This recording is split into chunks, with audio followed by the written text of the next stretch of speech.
Who's that? Don't worry about that. New dad Yusuf and his wife Yuri Lara couldn't be prouder of little Zainab.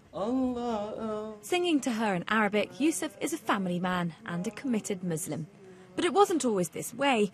Half Colombian and half Ecuadorian, Yusuf was brought up a strict Catholic, as was his wife. I was raised to go to church every Sunday. I was actually part of my catechism school, so we taught catechism. You want to bounce with Daddy again? 9/11 changed everything, and nobody was more surprised than himself with his conversion. I was very, I guess, ignorant. I'll be harsh, and I'll say that. And I think that what I saw enraged me. I saw people falling from the towers. In the end, I hated Muslims. My hatred was diminished. It was extinguished, really, by learning about Islam, by a project that I was given to learn about Islam in college. And once I did that, I made the decision to come to the faith.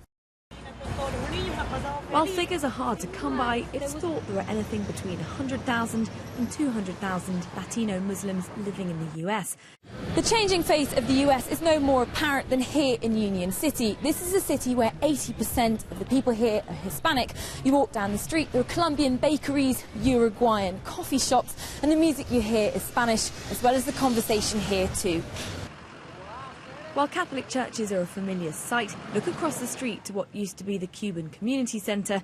Now it's the local mosque. Around 30% of the mosque's members are Latino. Every Wednesday there are Arabic classes in Spanish to help converts understand the Quran. We are a minority within a minority, growing very rapidly. I think they're looking for that niche. Nahila is a Mexican convert. She works for an outreach centre, talking to Latinos who are thinking of making the change. For most people, the reaction of their family can be the hardest part.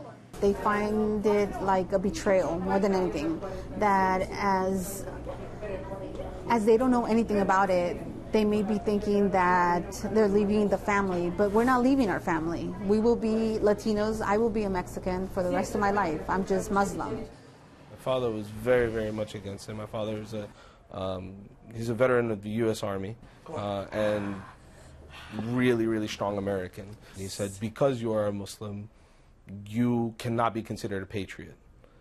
And I said, well, you know, my faith has nothing to do with my patriotism. My mother initially was very, she was hurt. And she just said, get out. Get out. I don't want you here. Just a day later, she was like, come, just come home. We'll deal with it.